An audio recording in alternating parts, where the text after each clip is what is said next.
कल पूरा वृद्धिमान निरंतर वृद्धिमान बता दिए थे ना। अब हेडिंग लिखो,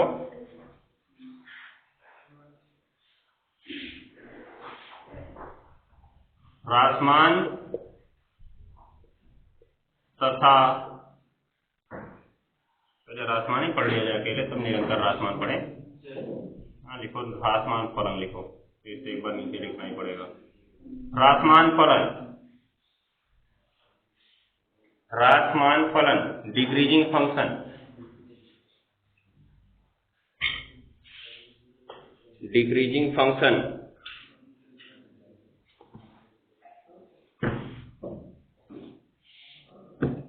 हो गया जी, डिक्रीजिंग फंक्शन हो गया। तो अब देखो,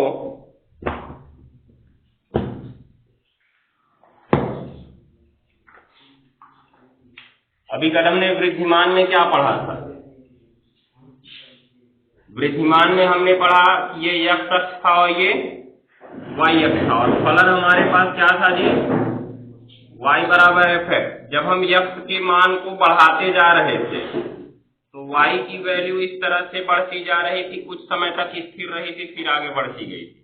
आ जाओ, तो ये प्रकार से इसका फलन मिला था y बराबर f का। इसको हमने देखा ये नीचे से ऊपर की ओर बढ़ रहा था ना ऐसे, ये कुछ समय तक यहाँ पे रुका हुआ था। तो रुके हुए से हमसे नहीं मतलब है, नीचे नहीं आना चाहिए बस। अगर नीचे आया तब ये वाला ह्रासमान हो जाएगा। इसमें हमने कुछ इस प्रकार से देखा था, ऊपर गया, कुछ समय तक रुका रहा, फिर ऊपर बढ़ने लगा। ये वृद्धिमान का हो गया। ह्रासमान बनाना तो इसको ठीक उल्टा कर दो, अर्थात ये प्रकार से जो यहाँ पे सबसे नीचे दिख रहा है ना, वो सबसे टॉप पे होगा अर्थात ऊपर होगा, यहाँ कहीं से फलन शुरू होगा। अब x की वैल्यू जब 0 है, ये x अक्ष है ना हमारा, और ये क्या है? y अक्ष। जब x की वैल्यू 0 है तो y की वैल्यू अधिकतम होगी, मैक्सिमम, ठीक है। इसके आगे जब हम यहाँ पे आए तो संभवतः कुछ कम हो गई, इससे कुछ भी कम हुई उससे हमसे मतलब नहीं है। x की वैल्यू थोड़ा और आगे बढ़ाए, ये और कम हो गई।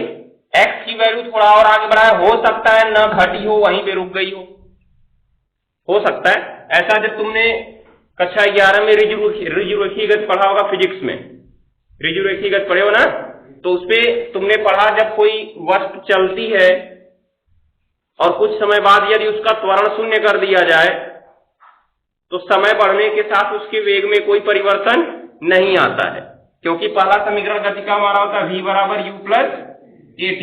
अगर हम किसी भी समय a को 0 कर दें, क्या कर दें? a को 0, तो a गुणा क्या हो जाएगा? मतलब 0 गुणा क्या होगा? t। अब 0 गुणा t होने का मतलब ये पॉइंट खत्म, v बराबर क्या हो गया? u। अब ये x अक्ष पर रखा हुआ t हम बढ़ाते चले जाएं तो क्या इस v बराबर u में कोई परिवर्तन आएगा? क्योंकि v की वैल्यू तभी परिवर्तित होगी जब यहाँ पे a की वैल्यू कुछ हो और t का मान बदले, होगा ना। लेकिन अगर a को हमने शून्य कर दिया तो v बराबर क्या हो जाएगा? u हो जाएगा। तो ऐसा सवाल तुमसे वहां पे पूछा गया था, यदि 5 सेकंड से 7 सेकंड के बीच त्वरण शून्य हो तो उसके वेग में क्या परिवर्तन होगा? समझ गए? तो ठीक वही चीज यहाँ पे हमारा नियम फॉलो करेगा कि यहाँ पे मान लो इतने सेकंड के जाने के बाद त्वरण शून्य हो गया, तो यहाँ से यहाँ तक त्वरण शून्य था, इसलिए v बराबर u ही रह गया, ये ऊपर नहीं बढ़ा, हो गया। उसके बाद फिर त्वरण उसका 0 से घटा, कुछ भी हुआ, तब उसके बाद समय बढ़ने के साथ फिर धीरे धीरे वेग बढ़ना शुरू हुआ, हो गया। तो यही कॉन्सेप्ट यहाँ पे है कि ये देखो नीचे आ रहा है। अब हमको नहीं पता है, ये फलन थोड़ी ना, हम कोई फलन नहीं ले रहे हैं यहाँ पे कि x की वैल्यू हम रख रहे हैं तो y की वैल्यू तुमसे विशेष रूप से चर्चा करें कि क्यों रुक रहा है, क्यों घट रहा है। अगर चर्चा करना चाहते हो तो ये गति का पहला समीकरण ले सकते हो, x अक्ष पे समय t मान लो और y अक्ष पे वेग को v मान लो, हो गया ना। अर्थात समय t के बढ़ने के साथ वेग v में क्या परिवर्तन हो रहा है, ये किस पर निर्भर कर रहा है? त्वरण पर निर्भर कर रहा है। अगर त्वरण शून्य हो गया तो समय t के बढ़ने का इस वेग v पर कोई प्रभाव नहीं पड़ेगा। इस स्थिति में ये वाली लाइन मिलेगी, हमको मिलेगी। और अगर त्वरण कुछ रहेगा तो t जैसे जैसे बढ़ेगा इसका मान बढ़ता जाएगा, क्योंकि देखो अगर a कुछ है तो t अगर हमने 2 सेकंड से बढ़ा के 3 सेकंड किया, मान लो a की वैल्यू थी 10, कितना था? तो अभी 10 गुणे जब 2 सेकंड पे किए तो 10 दूनी कितना जुड़ा इसमें? 20 जुड़ा।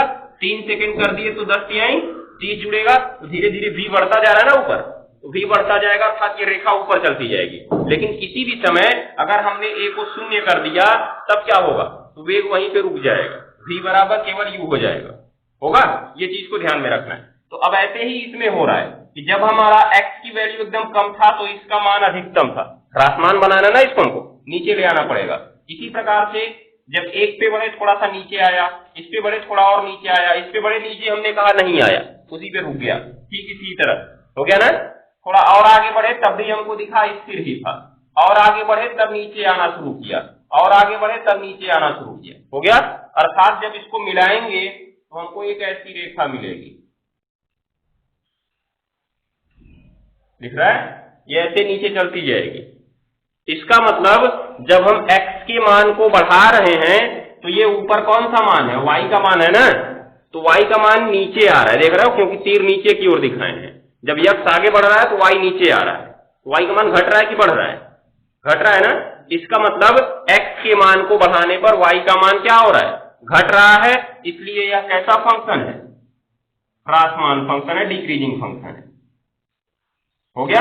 और जबकि यहाँ पे x का मान बढ़ रहा था तो y का मान भी क्या हो रहा था, बढ़ रहा था। तीर देखो ऊपर की ओर भाग रही है, यहाँ पे अगर हम कह दें y तो देखो ये ऐसे ऊपर जाने पे बढ़ेगा ना, तो तीर भी देखो ऊपर ही जा रही है, जैसे जैसे x बढ़ रहा है y भी बढ़ रहा है, हो जाएगा। तो ये वृद्धिमान हो गया, उसका उल्टा कर दिए तो ह्रासमान हो गया। तो ह्रासमान की परिभाषा क्या बताएंगे हम लोग, ह्रासमान की परिभाषा, ऐसा फलन जिसमें स्वतंत्र चर x के मान को, हम हमेशा सवाल में स्वतंत्र चर किसको मानते हैं, x को मानते हैं। मानने के लिए तुम कुछ भी मानो उसके लिए स्वतंत्र हो, कोई निर्भर नहीं करता है क्या मानो, लेकिन सवाल में सामान्य रूप से जितना सवाल अभी हमने अवकलन में पढ़ा, हर जगह पे हमारा स्वतंत्र चर x रहता था, परतंत्र चर y रहता था। अर्थात हम इसको स्वतंत्र मानते हैं और इसको परतंत्र मानते हैं। तो स्वतंत्र चर के बढ़ते मान को रखने पर परतंत्र चर का घटता मान प्राप्त होता है। तो इस फलन को हम कैसा फलन कहते हैं, ह्रासमान फलन कहते हैं। जैसे तुम एक चीज सोचो, ध्यान से देखो, अभी एक फलन हम ले लेते हैं, y बराबर -x+2,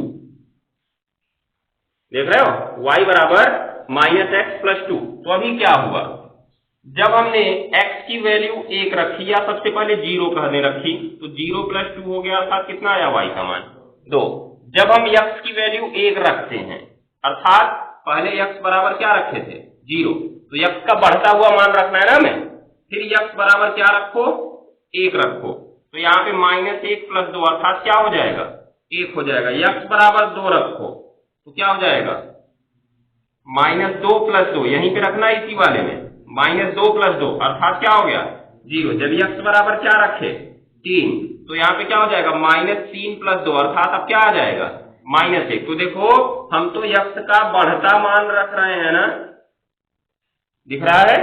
तो यहाँ पे जो y के मान प्राप्त हुए, ये बढ़ता क्रम हो रहा है कि घटता क्रम हो रहा है, घट रहा है ना, धीरे धीरे ये घटता क्रम मिलने लगा। कुछ निष्कर्ष निकला कि जब हम x के मान को बढ़ा रहे हैं तो y का मान घट रहा है, ऊपर जाने पे y का मान बढ़ता है, नीचे जाने पर y का मान घटता है, ये ध्यान दिए रहना। तो ये इसका मतलब y का मान घट रहा है, अर्थात हमारी रेखा ऊपर जाएगी कि नीचे आएगी, नीचे आएगी, क्योंकि ऊपर जाएगी तो बढ़ने लगेगा ना, नीचे आ रही, नीचे आने का मतलब ये कैसा फलन है, ह्रासमान फलन है। ह्रासमान फलन का मतलब कमी हो रही है लगातार, हो गया ना, ये चीज को ध्यान देना। तो क्या करेंगे हम लोग, पहले परिभाषा लिखेंगे, कल पहले वाले की परिभाषा कैसे लिखवाए थे उसी तरह से इसको भी लिखवा लें तो जल्दी तैयार होगा।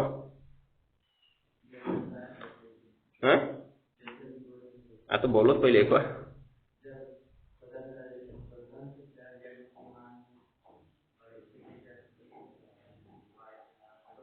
लिखो, जब फलन y बराबर fx में, परिभाषा है इसकी ह्रासमान फलन की, जब फलन y बराबर fx में,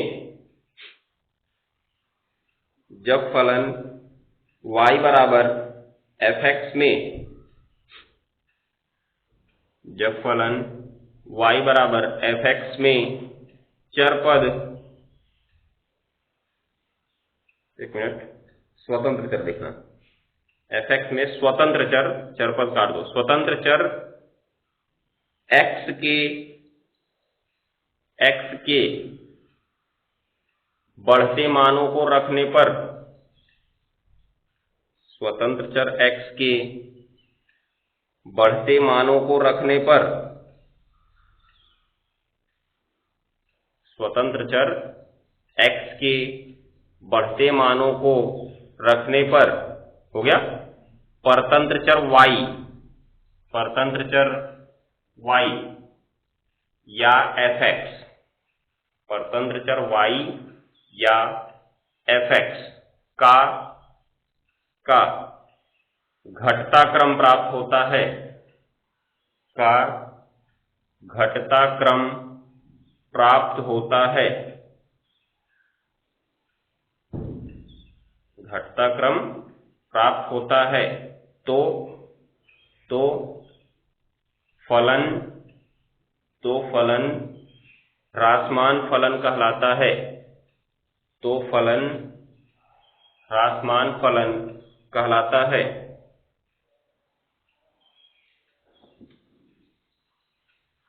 हो गया ना? तो अब देखो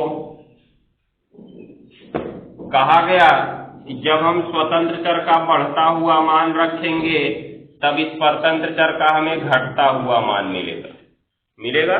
तो अगर हम इसे अपने सूत्र में लेके जाएं तो अगर x1 को हमने छोटा लिया x2 से, अर्थात x1 छोटा है और x2 बड़ा है, जैसे मान लो x1 का मान 0 है और x2 का मान 1 है ना? तो जब x1 का मान 0 मिले तो y का मान क्या मिला? 2। जब x1 का मान हमने 1 लिया तो y का मान क्या मिला? 1, अर्थात 0 छोटा है 1 से, दिख रहा है ना? परंतु 0 रखने पर जो इधर वैल्यू आई थी 2 और इधर वैल्यू आई थी 1, तो 2 बड़ा है 1 से, दिख रहा है ना? उल्टा क्रम बन रहा है, अर्थात जब इधर लेस देन लेंगे तो इधर क्या बनेगा? ग्रेटर देन बनेगा। ऐसा हमने कल अभी समझाया था इसको। तो अब ये क्या है? यही तो y है ना? और इसी y को हम बराबर क्या मानते हैं? fx भी मानते हैं। फलन अभी हमने परिभाषा में ही लिखवा दिया। और x की जगह हमें 2 चीजें रखनी है, एक fx1 रखना है और एक क्या रखना है? fx2। तो बताओ fx1 बड़ा होगा कि fx2 बड़ा होगा? fx1 बड़ा होगा, क्योंकि कहा हमने जब छोटा मान रखेंगे तब मान बड़ा हो रहा है ना, ध्यान देना। तो यहाँ पे क्रम उल्टा मिल जाता है कि fx1 जो होता है ग्रेटर देन और इक्वल टू fx2 के। यहाँ पे इक्वल टू क्यों लगा? क्योंकि अभी हमने केवल ह्रासमान फलन बोला है। ये देखो नीचे जाते समय कुछ देर के लिए रुक रहा है कि नहीं दिख रहा है? जो यहाँ पे था वही यहाँ भी है, वही यहाँ भी है, बदलाव नहीं हुआ। इसका मतलब बराबर भी हो सकता है।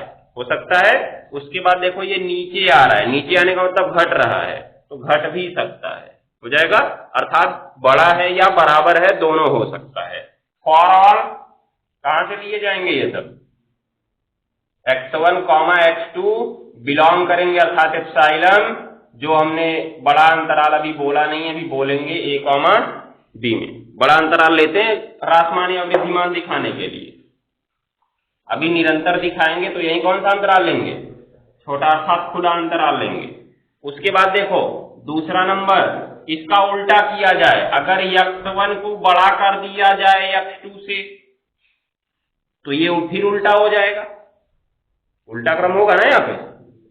तो जो fx1 है वो लेस देन और इक्वल टू क्या हो जाएगा? fx2। फॉर ऑल जो a का मान x1 x2 है ना, फॉर ऑल x1 x2 कहां से लिए जाएंगे? इसी a b के बीच में से लिए जाएंगे। जैसे a b का मान दे दिया 5 10, तो x1 और x2 कहां से लिए जाएंगे?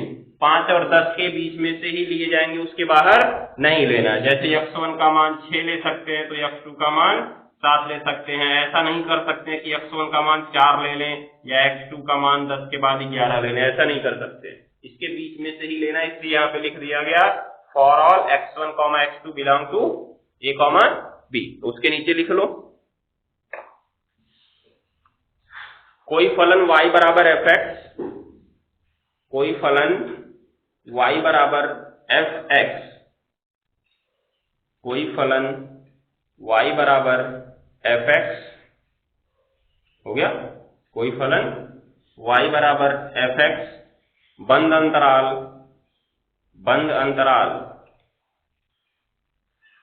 अंतराल बड़े कोष्ठक में लिखना a कॉमा b, बड़े कोष्ठक में a कॉमा b हो गया। में ह्रासमान होगा यदि, ह्रासमान होगा यदि, ह्रासमान होगा यदि, हो गया। दोनों पॉइंट नोट कर लो।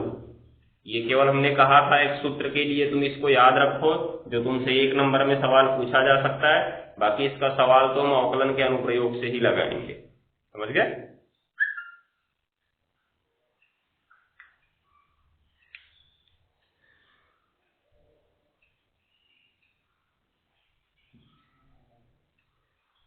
इसके बाद ये नीचे चित्र बना लो।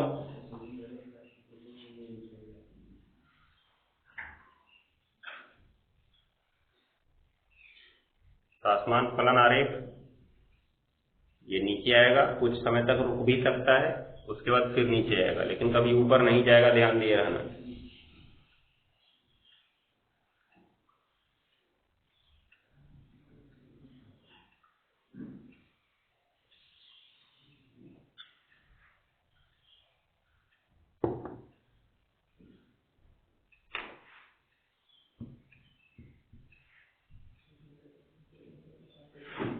अब लिखो,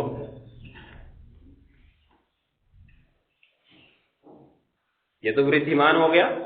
अब लिखो निरंतर वृद्धिमान फलन। हाँ, ह्रासमान हो गया, निरंतर ह्रासमान लिखना है।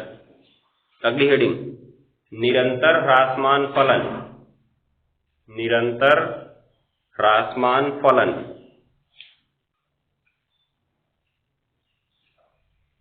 निरंतर ह्रासमान फलन। अब देखो अंतर क्या है दोनों में, कुछ ज्यादा अंतर तो है नहीं, बहुत छोटा सा ही अंतर है। ये एक्स अक्ष और ये वाई अक्ष। अंतर क्या है, ये नीचे आते समय कुछ देर के लिए रुक गया है, जबकि जो निरंतर ह्रासमान होता है कभी नहीं रुकता है, वो नीचे चलता जाता है, समझ गए। इस तरह से ये निरंतर ह्रासमान होगा, कभी रुकेगा नहीं इसकी तरह, ये ध्यान देना। जैसे ये इतनी देर तक रुका हुआ था, ये रुकेगा नहीं, इसीलिए तो इसको हम क्या कहते हैं, निरंतर ह्रासमान फलन कहते हैं, लगातार नीचे आ रहा है, ये ध्यान देना।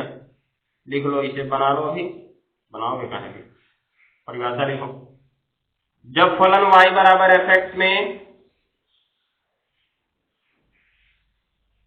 जब फलन y बराबर एफ एक्स में x के बढ़ते मानों को रखने पर, x के बढ़ते मानों को रखने पर,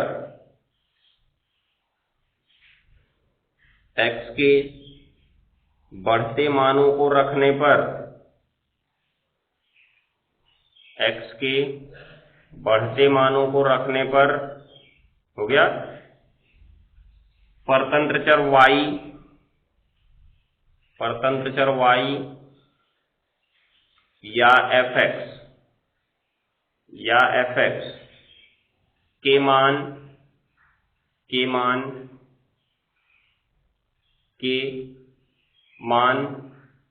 लगातार घटते हुए प्राप्त होते हैं।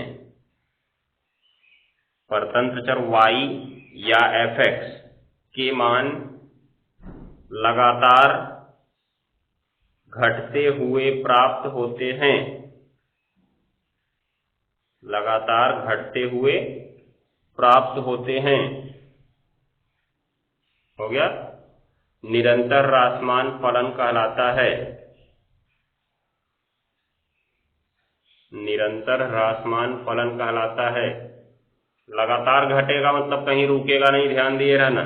तो ह्रासमान और निरंतर ह्रासमान में बस एक ही अंतर है, ह्रासमान में ये कुछ देर तक जो स्थिर मान आया है, निरंतर ह्रासमान में वो नहीं आता है। अगर इसमें इसको हटा दें हम और इसको इधर ले आ दे, देख रहे एकदम ऐसे मिलता जाएगा जैसे ये मिला है। तो ह्रासमान और निरंतर ह्रासमान में बस यही अंतर है, किसका, जो बराबर मान आया था उसी का, दिख रहा है। तो सूत्र में भी वही अंतर होगा, जो यहाँ पे बराबर लगा हुआ है बस वही हट जाएगा, बाकी सब चीजें सही हो जाएगा। तो ऐसे ही नीचे लिख लो, फलन y बराबर एफ एक्स, फलन y बराबर एफ एक्स, खुला अंतराल, खुला अंतराल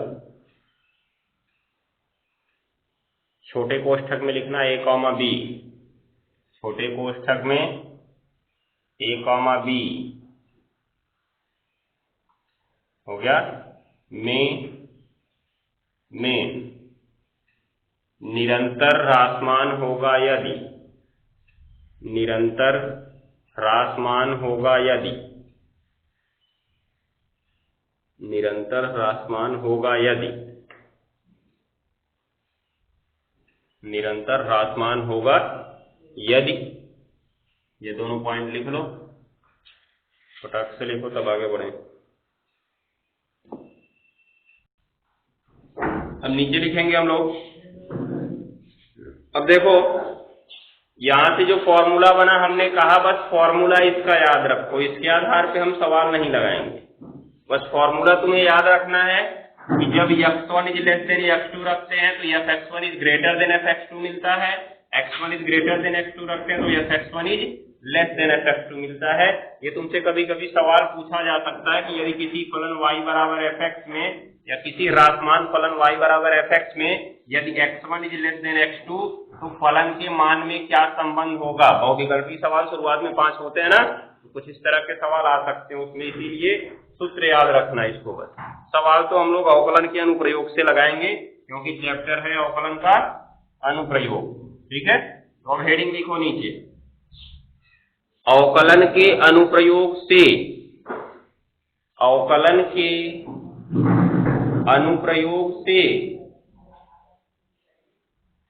अवकलन के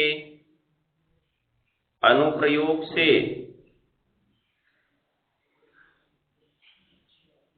ह्रासमान तथा निरंतर ह्रासमान फलन की जांच करना। अवकलन के अनुप्रयोग से ह्रासमान तथा निरंतर ह्रासमान फलन की जांच करना। अवकलन के अनुप्रयोग से ह्रासमान तथा निरंतर ह्रासमान फलन की जांच करना। ह्रासमान तथा निरंतर ह्रासमान फलन की जांच करना। क्या करेंगे इसके लिए, तो लिखो, इसके अंदर लिखना शुरू करो। इसके लिए सर्वप्रथम, इसके लिए सर्वप्रथम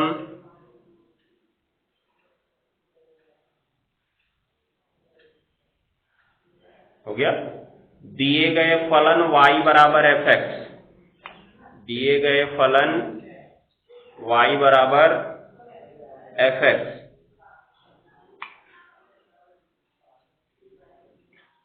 दिए गए फलन y बराबर एफ एक्स हो गया, का अवकलन करके, का अवकलन करके, का अवकलन करके dy dx, या कहें तो इसे f dash x, dy dx या f डैश x हो गया, ज्ञात करते हैं, ज्ञात करते हैं, ज्ञात करते हैं हो गया। नीचे लिखना, अब पहला नंबर, 2 पॉइंट बनेंगे ना इसमें, एक वृद्धिमान का, ये ह्रासमान का बनेगा कि निरंतर ह्रासमान का बनेगा। तो पहला नंबर लिखो, यदि दिए गए अंतराल, इसमें नहीं लिखवाए हैं, चेक करो।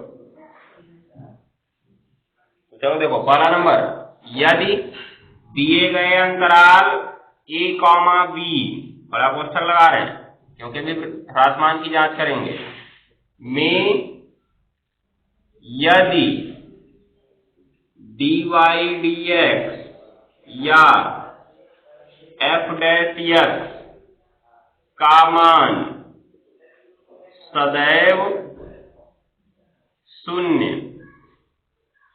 या शून्य से क्या छोटा, छोटा लेना है क्योंकि ह्रासमान पढ़ रहे हैं, छोटा होता है तो फलन क्या होगा जी, ह्रासमान होगा। ये चीज को ध्यान में रखना है। अभी केवल ह्रासमान की चर्चा किए हैं, इसलिए शून्य भी हो सकता है और शून्य से छोटा भी हो सकता है। अभी जब निरंतर ह्रासमान की चर्चा करेंगे तो यही शून्य खत्म हो जाएगा, होगा ना। तो इसको लिख सकते हो, फटाक से लिखो, तब दूसरा नंबर लिखें।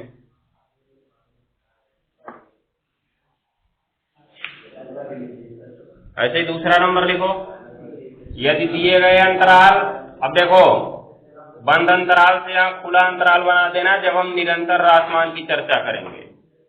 यदि dy dx या f डैश x का मान सदैव, ये हट जाएगा, सदैव शून्य से छोटा होता है, मतलब जो उसमें बराबर वाला लाइन मिला था निरंतर ह्रासमान में वो समाप्त हो जाता है ना, और बराबर लाइन मिलने का मतलब dy dx उतने समय तक जीरो था। dy dx क्या कहता है, परिवर्तन की दर, अर्थात परिवर्तन क्या हुई। देखो जब यहाँ भी 5 है और यहाँ भी 5 है तो परिवर्तन 5 माइनस 5 बराबर क्या होगा, 0, दिख रहा है ना। तो जब तक बराबर रहेगा तब तक परिवर्तन शून्य होता है, लेकिन निरंतर ह्रासमान में तो ऐसे लाइन मिलती है, ये बराबर वाली लाइन कहीं मिलती ही नहीं है। जब बराबर वाली लाइन मिलेगी ही नहीं कहीं पे तो dy dx कहीं 0 आने की संभावना होगी नहीं, इसीलिए इसमें कहा गया सदैव शून्य से क्या होता है, छोटा होता है। अर्थात यहाँ पे एक चीज और बढ़ा सकते हो, सदैव शून्य से छोटा अर्थात ऋणात्मक, क्या लिखेंगे जी, ऋणात्मक होता है तो फलन क्या होगा, निरंतर ह्रासमान होगा। क्या होगा, निरंतर ह्रासमान होगा, नोट कर लो। तो इस तरह से हमारा सवाल लगेगा, एक इंडिकेट पॉइंट लिखते हैं, उसके बाद तब हम एग्जाम्पल बताते हैं कुछ। टाइम समाप्त करा, जल्दी करो।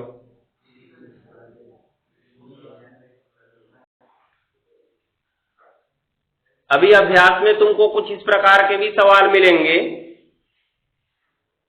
अभी तुमने दो ही चीज पढ़ा, या तो वृद्धिमान या तो ह्रासमान। कुछ ऐसे सवाल मिलेंगे जिसमें एक अंतराल दे दिया जाएगा और बोलेगा बताइए कि इसमें फलन न तो वृद्धिमान है और न ही ह्रासमान है। तो जैसे मान के चलो एक फलन हमारा आता है sin x, अगर y बराबर दे दिया sin x, तो sin x को कहा जाता है ये 0, पाई, क्या जी, 0, पाई में न तो वृद्धिमान होगा और न ही ह्रासमान होगा। कहने का मतलब 0 से पाई में न तो इसको वृद्धिमान बोल सकते हैं न ही इसको ह्रासमान बोल सकते हैं, हो गया ना। ऐसा कैसे होगा, यदि यह फलन इसके आधे हिस्से में वृद्धिमान हो और आधे हिस्से में ह्रासमान हो। जैसे साइन के बारे में तुमने पढ़ा होगा, जब साइन की वैल्यू 0 अंश में लेते हैं, 0 अंश की वैल्यू क्या होती है, 0। 30 अंश की वैल्यू क्या होती है, 1/2। उसके बाद 45 है ना, 45 अंश की वैल्यू 1/2। 60 अंश की वैल्यू 1/3। 3/2। 90 अंश की वैल्यू 1। लेकिन जब हम 90 से आगे बढ़ते हैं 120, फिर हो जाती है 3/2। 135, फिर हो जाता है 1/2। 150, फिर हो जाता है 1/2। फिर जब पहुंचते हैं 180 हो जाता है 0, हो गया ना। अब अगर हम एक संख्या रेखा बनाएं इस तरह से, और इस पे यहां से हम 0 से लेके 180 तक इंडिकेट कर दें। 0, 30, 45, उसके बाद 60, 90 हो गया ना, फिर 120, 135, 150 और 180। कितने पे हमने इसको प्रदर्शित कर दिया। अब आगे देखो क्या किए हैं, 0 जहाँ पे काटता है वहां रहता है ना, हो गया। और मान किस प्रकार से मिले हैं हमको, पहले 0 मिला है, 1/2 0 से बड़ा होता है, 1/, करड़ी में 2 इससे भी बड़ा होता है, करड़ी में 3/2 इससे भी बड़ा होता है, और 1 सबसे बड़ा होता है। आया समझ में। अब जब लाइनिंग बनाओगे तो थोड़ा ध्यान से देखना, जब 0 अंश पे है तो क्या मिली वैल्यू 0, 30 अंश पे पहुंचे तो क्या मिली है, 30 अंश पे पहुंच रहे हैं 1/2, 45 पे पहुंचे तो 1/, करड़ी में 2, 60 पे पहुंचे तो करड़ी में 3/2, 90 पे पहुंचे तो 1, 120 पे पहुंचे तो फिर मिला क्या, करड़ी में 3/2, 135 पे पहुंचे तो फिर मिला 1/, करड़ी में 2, 150 पे पहुंचे तो फिर मिला, इधर जाएगा ना, यहाँ पे थोड़ा सा आगे पीछे हो रहा है देख लेना, क्योंकि वक्र थोड़ा सही बनना चाहिए। उसके बाद यहाँ पे तुम्हारा आ रहा है 1/2 और लास्ट में फिर 180 अंश का 0। तो अगर हम इसको मिलाएं ऐसे,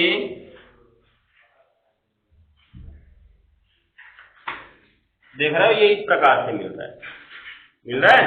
ऐसे ही जब आगे बढ़ोगे ना तो वो नीचे उतर जाएगा, नीचे उतर के फिर यहां तक आएगा, फिर ऐसे जाएगा, फिर ऐसे जाएगा।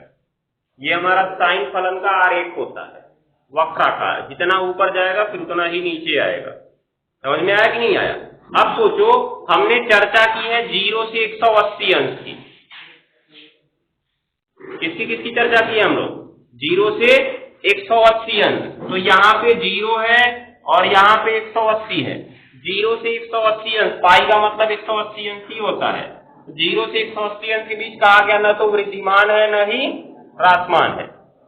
0 से 180 अंश तक देखो तो ऐसे गया और नीचे उतर गया, मतलब कुछ देर तक ऊपर गया। जब ऊपर गया तो क्या था, जब तक ऊपर जा रहा है तब तक क्या कहेंगे, इसको वृद्धिमान कहेंगे, और जब नीचे उतरने लगा तो क्या कहेंगे, ह्रासमान कहेंगे। देख रहे हो, तो इसका मतलब ये 90 डिग्री यहां तक तो ये वृद्धिमान रहता है, क्या रहता है, वृद्धिमान, और इसके बाद क्या हो गया है, ह्रासमान हो गया है। दिख रहा है। तो क्या हम यहां से यहां तक इसको वृद्धिमान या ह्रासमान बोल सकते हैं, नहीं बोल सकते हैं। इसलिए सवाल बनता है कि ये 0 से 180 अंश के बीच न तो वृद्धिमान होगा और न ही ह्रासमान होगा।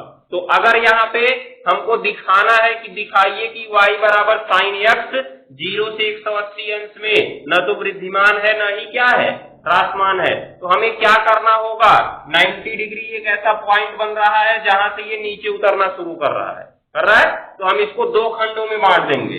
एक बार 0 से कहां तक, 90 अंश तक, और दूसरा कहां से कहां तक, 90 अंश से 180 अंश तक। तो हम सवाल 2 प्रकार से हल करेंगे, एक बार दिखाएंगे 0 से 90 अंश के बीच वृद्धिमान, और एक बार दिखाएंगे 90 अंश से 180 अंश के बीच क्या, ह्रासमान। इसलिए वो 0 से 180 अंश के बीच न तो वृद्धिमान कहा जा सकता है न ही ह्रासमान कहा जा सकता है, क्योंकि वृद्धिमान और ह्रासमान दोनों हो गया ना। तो केवल वृद्धिमान या केवल ह्रासमान बोलना सही होगा, नहीं सही होगा। इसलिए हम कह देते हैं कि न तो वृद्धिमान है और न ही ह्रासमान है। तो यहाँ पे एक सवाल निकल के आ गया। अब ये 0, 90 और 180 हम इसको अपने मानक रूप में ले चले, क्योंकि हम मानक अंतराल तो a और b मान रहे हैं ना। तो अगर हमको सूत्र बनाना है तो हम 0 से 180 के बीच थोड़ी ना बनाएंगे सूत्र, a और b के बीच बनाना है।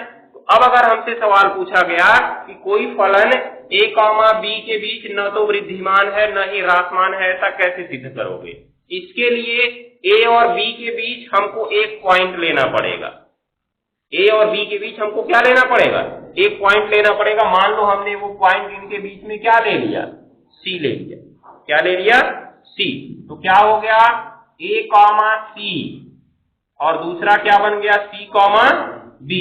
तो अगर a, c में वृद्धिमान है, क्या है, वृद्धिमान, और c, b में क्या है जी, ह्रासमान है, तो a कॉमा b में अर्थात c छूट जाएगा जो दोनों में कॉमन था, अर्थात a कॉमा b में न तो वृद्धिमान होगा न ही ह्रासमान होगा। समझ गए? तो यही हमको इंडिकेट करके लिखना है, उसके बाद तब सवाल पे चलते हैं। तो एक इंडिकेट पॉइंट लिख लो नीचे।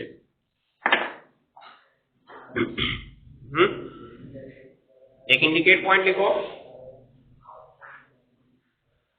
इंडिकेट पॉइंट, यदि कोई फलन y बराबर fx, यदि कोई फलन y बराबर fx,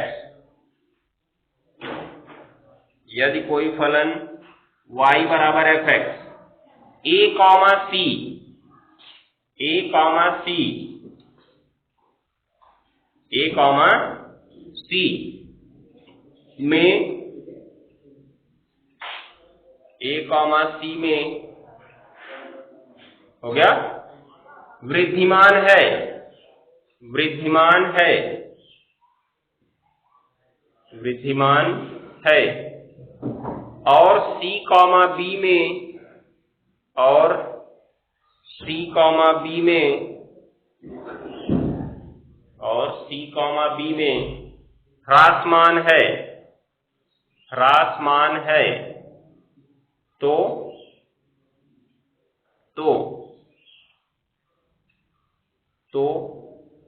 हो गया, तो वह फलन a कॉमा b में, तो वह फलन अब c छूट जाएगा जो दोनों में कॉमन था, कॉमन छोड़ने के बाद बचा a और b, तो वह फलन a कॉमा b में न तो वृद्धिमान होगा, न तो वृद्धिमान होगा, न ही ह्रासमान होगा, न ही ह्रासमान होगा।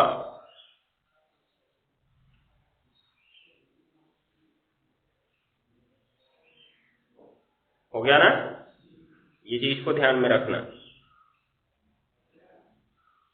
हो गया?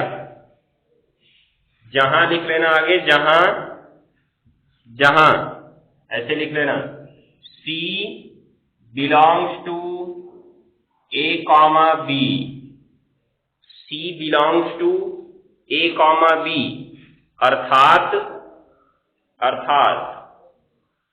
C belongs to A comma B, अर्थात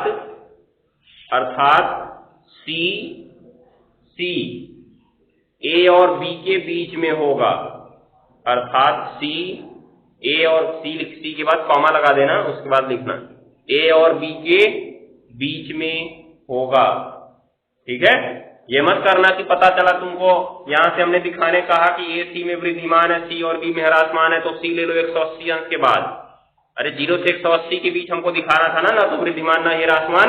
इसका मतलब जो बीच वाला पॉइंट अर्थात C लिया जा रहा है वो इन दोनों के बीच में ही कहीं होगा। जैसा यहाँ पे हमारा कौन सा है, ये 90 अंश है। क्या है? 90 अंश। 90 अंश इन दोनों के बीच में ही है, इसके बाहर नहीं ले सकते, बाहर लोगे तब सत्य नहीं आएगा। हो गया? ये तुम्हारा नोट हो गया। अब सवाल लगाना शुरू करते हैं, एक एग्जाम्पल पढ़ते हैं। अभी देखो सवाल काफी आसानी से लगेगा, जितना कठिन नोट लग रहा है उतना कठिन सवाल नहीं है। सवाल पढ़े बस तुमको सिंपल तरीके से लिख देना, कुछ करना ही नहीं है। एक एग्जाम्पल लिखो, एग्जाम्पल नंबर 1। एग्जाम्पल नंबर 1 लिखो, जल्दी करो, केमिस्ट्री शुरू किया जाए, टाइम ज्यादा हो रहा है। देखो, सिद्ध कीजिए कि फलन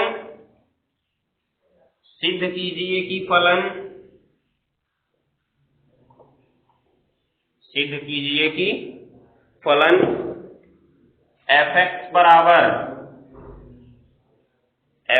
बराबर हो गया ना x² + 2, फलन fx बराबर x² + 2 मत लिखो, अच्छा ठीक है लिख लीजिए, x² + 2 हो गया ना।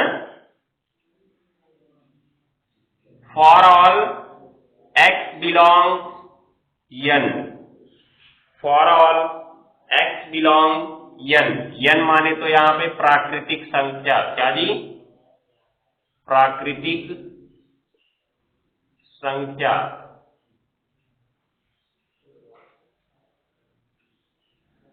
हो गया, में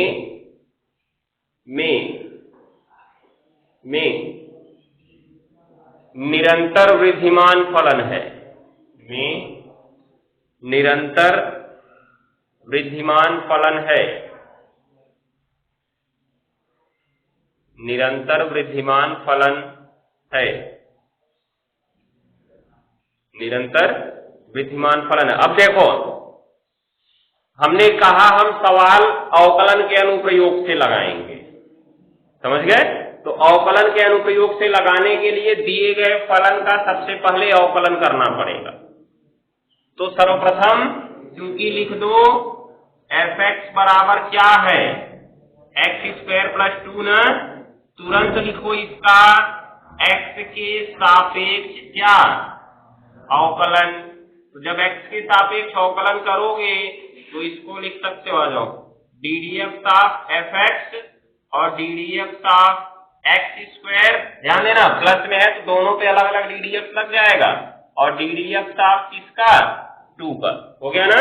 अब इसमें fx का अवकलन तो हम वही लिख सकते हैं जो अभी हमने पीछे दिखाया, f'(x), इसे चाहे dy/dx लिख दो, चाहे क्या लिख दो, f'(x), दोनों में कोई अंतर नहीं होगा, बराबर ये x² घात का अवकलन बन रहा है, इसकी घात आगे आएगी और घात में से एक क्या हो जाएगा, घट जाएगा, और प्लस क्या होगा जी, 0। इसका मतलब जो f'(x) है इसकी वैल्यू आ गई केवल 2x, हो गया।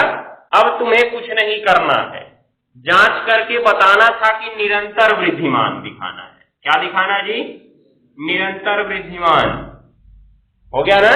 अब निरंतर वृद्धिमान का पॉइंट देख लो क्या लिखवाए, बस उसी को रटे रहो, इसके नीचे लिख देना, सवाल सिद्ध हो गया, समझ गए। निरंतर वृद्धिमान का पॉइंट हमने लिखवाया क्या था कि दिए गए अंतराल a, b में dy/dx का मान सदैव 0 से क्या होता है, अधिक होता है। निरंतर वृद्धिमान में dy/dx का मान सदैव क्या होता है, 0 से अधिक होता है। तो वही काम हमको यहाँ पर लिख देना है। हमको तो a, b में नहीं जांच करनी है, हमको किस पर जांच करना है, n पर, जहां n एक प्राकृतिक संख्या है। प्राकृतिक संख्या कहाँ से शुरू होती है, 1 से शुरू होती है, 1 2 3 4 5 6 7 8 9। और वैसे भी तुम इसमें जांच भी कर सकते हो, इसमें किसी भी प्राकृतिक संख्या का मान रख दो, क्या 0 आएगा। प्राकृतिक संख्या माने तो x की जगह पे 1 2 3 4 5 6 7 8 9 10 11 12 कुछ भी रख दो, क्या यहाँ पे 0 आएगा, नहीं आएगा। क्या कभी ऋणात्मक आएगा, जब तुम धनात्मक संख्या रख रहे हो तो ऋणात्मक कहाँ से आएगा, धनात्मक ही तो आएगा। इसका मतलब न तो कभी ऋणात्मक आ रहा है, न तो कभी 0 आ रहा है। अगर 0 आता तब केवल वृद्धिमान बनता, ऋणात्मक आता तो ह्रासमान बन गया होता, लेकिन हर समय ये धनात्मक आ रहा है ना, अर्थात 0 से क्या आ रहा है, अधिक आ रहा है। इसका मतलब ये निरंतर वृद्धिमान फलन है। कैसा फलन है, निरंतर वृद्धिमान फलन। तो इस चीज को ध्यान में रखना। क्या लिखे, fx बराबर 2x आया, जो x बिलोंग टू n, जो x बिलोंग टू n में सदैव किससे अधिक होगा जी, 0 से अधिक होगा। कुछ बिना सोचे समझे लिख देना है तुमको, क्योंकि निरंतर वृद्धिमान की जांच करना था तो सीधे यही लिखना है कि सदैव 0 से अधिक होगा। इसलिए fx for all x belong to n में क्या होगा, निरंतर वृद्धिमान होगा। बाकी और तुम्हें कुछ करना ही नहीं, हो गया ना। ये चीज को याद रखो, निरंतर वृद्धिमान दिखाना है तो बस लिख दो सदैव 0 से अधिक होगा, इसलिए निरंतर वृद्धिमान होगा। निरंतर ह्रासमान दिखाना है तो यही लिख देना सदैव 0 से क्या होगा, कम होगा। अभी जो आज बताए सदैव 0 से कम होगा, इसलिए निरंतर ह्रासमान होगा। अगर केवल वृद्धिमान बोलेगा तब सदैव 0 या 0 से अधिक होगा, इसलिए वृद्धिमान होगा। केवल ह्रासमान बोलेगा तो सदैव 0 या 0 से कम होगा। हर जगह बस यही रटे रहो, तुमको ये नहीं देखना है आ रहा है कि नहीं आ रहा है, तुमको उसने सिद्ध करने को बोला है, बस तुम अवकलन करके इतना लिख दो, तुम्हारा काम हो गया, हो जाएगा। नोट कर लो, यहीं से नोट करना है सवाल को, ये तो सवाल ही बोले थे।